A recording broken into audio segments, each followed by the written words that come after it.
지도 격차가 적은 곳은 0.1%, 거의 동일하다고 볼 수 있습니다. 이번 주말을 고비로 해서 문재인 후보가 역전할 가능성, 문재인 후보가 급격히 따라붙고 있습니다. 오차 범위 내의 초접전이라고 할 수 있는데요. 그야말로 혼전에 혼전을 거듭하고 있습니다. 안녕하십니까. 한겨레 사회정책연구소 한지영입니다. 대선 전 마지막 여론조사 일제히 발표되고 있습니다. 현행 선거법에 따르면 대선 일주일 전에 실시된 여론조사까지만 공표할 수 있습니다. 그렇기 때문에 12월 12일 날 실시된 여론조사가 대선 전에 일반 유권자들이 볼 수 있는 마지막 조사입니다. 마지막 여론조사를 종합해보면 그야말로 혼전에 혼전을 거듭하고 있습니다. 오늘 그 판세 촘촘하게 살펴보겠습니다. 오늘의 숫자 3.2입니다. 마지막 여론조사 16개를 종합해 볼 때 박근혜, 문재인 두 후보 간 지도 격차 3.2%포인트였습니다. 오차 범위 내의 초접전이라고 할 수 있는데요. 그동안 여론조사 흐름이 어떠했는지, 그리고 앞으로 남은 기간 어떠한 흐름을 보일 것인지 오늘 다각도로 살펴보겠습니다. 현재 16개 여론조사 기간 내 조사 결과들을 종합해서 평균해 보았습니다. 그 결과 박근혜 후보 지도 46%였습니다. 문재인 후보 지도 42.8%. 그래서 두 후보의 지도 격차가 3.2%포인트. 박근혜 후보가 오차 범위 내에서 근소하게 우세한 상황입니다. 이 여론조사 단면만 놓고 보면 선거 일주일 전 박근혜 후보가 우세하다. 박근혜 후보의 당선 가능성이 높다. 이렇게 볼 수 있습니다. 하지만 선거 여론조사에서는 흐름과 추세가 중요한데요. 그 흐름과 추세를 보면 달라집니다. 문재인 후보가 급격히 따라붙고 있습니다.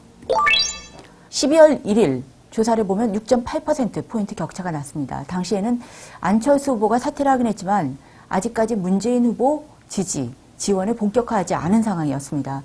그런데 안철수 후보가 문재인 후보 지지를 본격화한 직후부터 두 후보의 지도가 줄어들기 시작합니다. 그래서 12월 7일 8일 조사에서는 4.2%포인트로 줄어들기 시작합니다. 그리고 마지막 여론조사에선 3.2%포인트까지 줄어듭니다. 이렇게 여론조사 지도 격차가 줄어들고 있을 뿐만 아니라 일부 조사에서는 문재인, 박근혜 두 후보 지도 격차가 1%포인트 이하로 나타나기조차 합니다. 그러다 보니까 남은 선거 판세 어떻게 될까 매우 궁금해지고 있는데요. 16개 여론조사 기간의 지도 격차를 보니까 많게는 6.8%포인트까지 났습니다. 그런데 지도 격차가 적은 곳은 0.1%, 그야말로 거의 동일하다고 볼 수 있습니다. 그래서 여기서 자체 조사를 하고 있는 중앙일보 조사, 그 다음에 최근에 다른 조사 기관들과 다르게 오히려 지도 격차가 늘어나는 것으로 나타나고 있는 SBS 조사, 두 개 조사를 빼고 나머지 14개 조사만을 가지고 다시 한번 지도를 종합해 보았습니다. 그랬더니 박근혜, 문재인 두 후보의 지도 격차가 오히려 더 줄어들었습니다. 2.7%포인트까지 줄어들었습니다. 6.8%에서 4.2, 그리고 2.7%포인트까지 크게 줄어들었습니다. 또 하나 꼼꼼하게 봐야 될 부분이 바로 조사 날짜입니다. 최근에 선거 일주일 앞두고 마지막 여론조사가 일제히 공표되고 있긴 하지만 자세히 보시면 조사 날짜가 조금씩 다르다고 하는 거 이렇게 확인하실 수 있습니다. 그런데 최근 여론조사는 급격히 바뀌고 있습니다. 하루 단위로 여론조사가 달라지고 있거든요. 그래서 선거 공표 가능한 마지막 날인 10일 조사만 따로 묶어봤습니다. 6개 조사였습니다. 6개 조사 평균을 해봤더니 박근혜 후보 46.2, 문재인 후보 44.7%, 두 후보의 지도 격차 불과 1.48%포인트였습니다. 거의 초박빙 상태, 초접전 상태라고 할 수 있는 것이죠. 그래서 상황은 이렇다 보니까 박근혜 후보가 지금 당장은 단면적으로는 여전히 우세한 상황이지만 흐름상, 추세상으로 보면 문재인 후보가 급격히 치고 올라가는 추세입니다. 그렇기 때문에 이번 주말을 고비로 해서 어떤 상황이 벌어질지, 그리고 오히려 문재인 후보가 역전할 가능성, 뒤집어질 가능성도 지금으로선 배제할 수 없습니다. 다음으로 지역별, 연령별로 살펴보겠습니다. 지금 여러 지역, 그 다음에 여러 계층에서 막 혼전이 거듭되고 있는데요. 먼저 여러 조사 기관들을 평균해서 8개에서 9개 기관별로 공표된 것들을 평균해서 한번 살펴보았습니다. 먼저 지역별 판세입니다. 서울 지역 보면 박근혜 후보 43.1%, 문재인 후보 45.3%. 다음으로 경기 인천 지역입니다. 경기 인천 지역에선 박근혜 후보가 조금 앞서고 있습니다. 박근혜 후보 45.1%, 문재인 후보 41.7%. 수도권에 지금 인구의 절반 이상이 몰려 있는데요. 수도권만 놓고 보면 현재 서울 지역에서는 박근혜 후보가 조금 열세이지만 경기 지역에서는 박근혜 후보가 조금 우세. 그래서 거의 팽팽하다. 이렇게 볼 수 있습니다. 다음으로 이제 충청 지역입니다. 충청 지역도 궁금해 하시는 분들 많은데요. 충청 지역. 박근혜 후보 49.4%, 문재인 후보 37.1%입니다.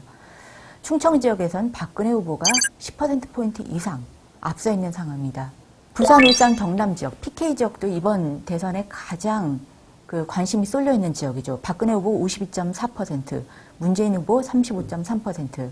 문재인 후보가 35%를 넘고 있긴 하지만 아직까지는 지도 격차가 적지 않게 나타나고 있습니다. 호남에선 문재인 후보가 70% 이상, 대구 경북 지역에서는 박근혜 후보가 70% 이상 앞서고 있습니다. 그래서 이런 것들을 종합해보면 앞으로 남은 기간 동안 관전 포인트를 살펴보면 수도권에서 과연 문재인 후보가 박근혜 후보와의 격차를 얼마나 벌리는가, 이 부분이 가장 중요하다고 할 수 있습니다. 지난 선거를 보면 대선에서 수도권을 이긴 후보가 항상 대선에서 이겼습니다. 그런데 야권, 민주진보 계열의 후보가 특히 당선되었을 때는 수도권에서 격차가 좀 크게 났습니다. 그래서 남은 기간 동안 문재인 후보가 어느 정도 수도권에서 지도 격차를 벌이느냐, 이것이 관건이 될 것 같습니다. 그리고 또 하나, 충청권.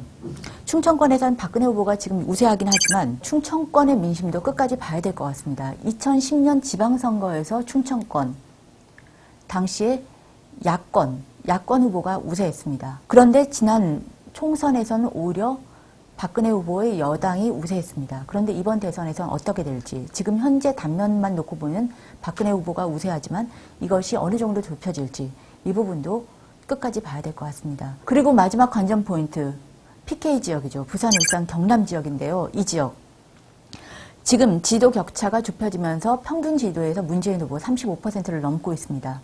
그런데 실제 대선에서 40%를 넘길 수 있을지, 그리고 부산, 울산, 경남 지역의 20대, 30대, 40대에서 어느 정도 격차가 날지, 이 부분, 여기에 따라서 남은 대선 크게 영향을 받을 수 있습니다.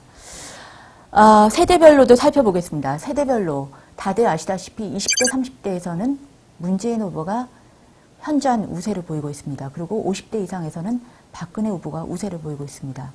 하지만 인구가 가장 많은 40대, 문재인 후보가 우세합니다. 박근혜 후보 41.8, 문재인 후보 46.3.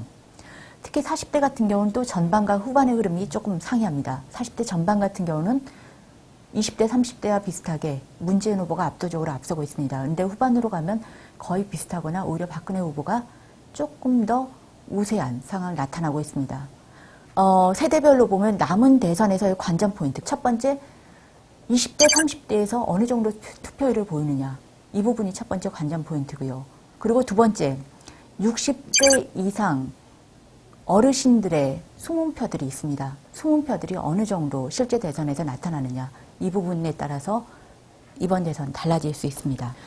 오늘의 숫자 3.2였습니다. 박근혜, 문재인 두 후보의 지도 격차였습니다. 선거 일주일을 앞두고 16개 여론조사 기관들의 조사를 종합해서 평균한 문재인, 박근혜 두 후보의 지도 격차입니다. 거의 오차 범위 내에서 혼전을 거듭하고 있다고 볼 수 있습니다. 격차가 급격히 좁혀지고 있습니다. 불과 열흘 전 조사 6.8에서 4.2, 그리고 3.2%, 그리고 선거 마지막, 공표 마지막 12월 12일 조사만 놓고 보면 1.38%포인트까지 좁혀지고 있습니다. 그리고 여론조사 기관별로 편차도 큽니다. 정말로 알 수 없는 판세가 되어가고 있습니다. 상황이 이렇다 보니까 결국 투표율이 이번 대선 좌우할 것 같습니다. 이번 대선 투표 확실층 68%에 이릅니다. 역대 어느 선거보다 투표를 반드시 하겠다고 하는 그런 국민들 높습니다. 아무래도 변화를 바라는 국민들의 민심이 반영된 것이라고 볼 수 있습니다. 이 변화를 바라는 국민들의 민심, 이 민심이 12월 19일 날 누구를 선택하게 될지 자 지켜보시죠.